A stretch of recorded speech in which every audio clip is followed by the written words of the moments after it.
Shalom jemaatku yang dikasihi Tuhan. Kita jumpa lagi pada Pastor Message pagi hari ini. Hari ini saya akan menyampaikan satu topik yang saya beri judul menanti-nantikan Tuhan. Firman Tuhan akan saya ambilkan dari Mazmur 130 ayat 5. Aku menanti-nantikan Tuhan, jiwaku menanti-nanti dan aku mengharapkan firman-Nya.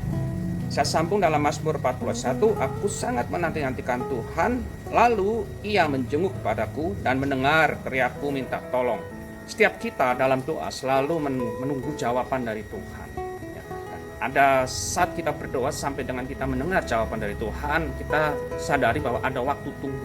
Kapan Tuhan akan menjawab doa kita? Terkadang Tuhan menjawab dengan segera, atau bisa saja dengan sedikit rada lama, bahkan sangat lama sekali. Nah, dalam masa waktu tunggu itu, hal apa, sikap hati apa yang harus kita lakukan supaya kita tetap menanti-nantikan Tuhan dengan hati yang sungguh-sungguh percaya dan beriman teguh kepada Tuhan.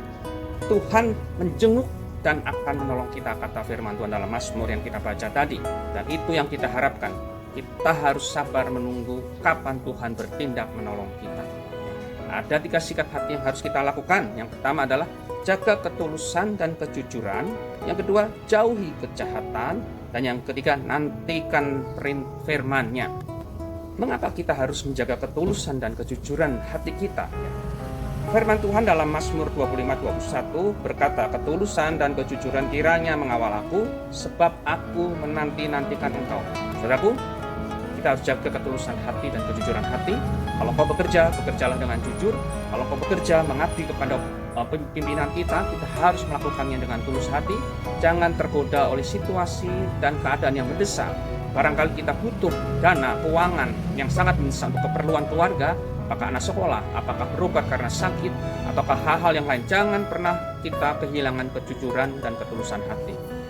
Kita juga harus berlaku jujur dan tulus kepada Tuhan. Kita mengasihi Tuhan karena Tuhan baik untuk kita.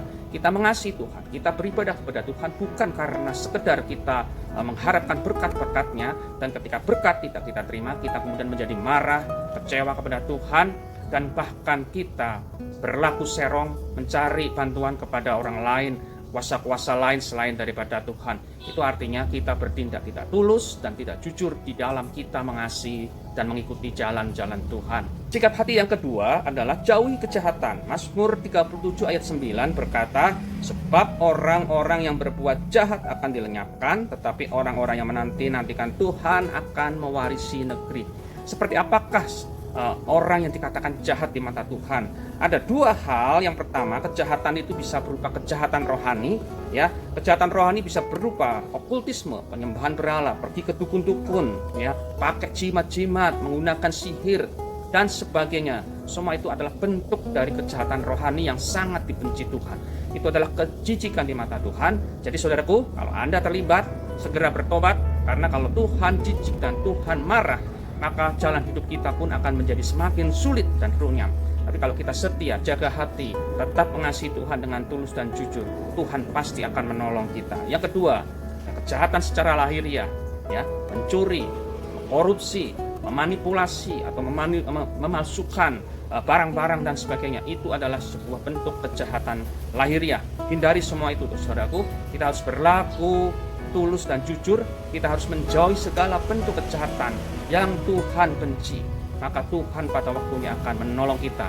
Dan firman Tuhan katakan, orang benar akan terbit seperti fajar siang rembang hari, yang semakin hari akan bertambah semakin terang.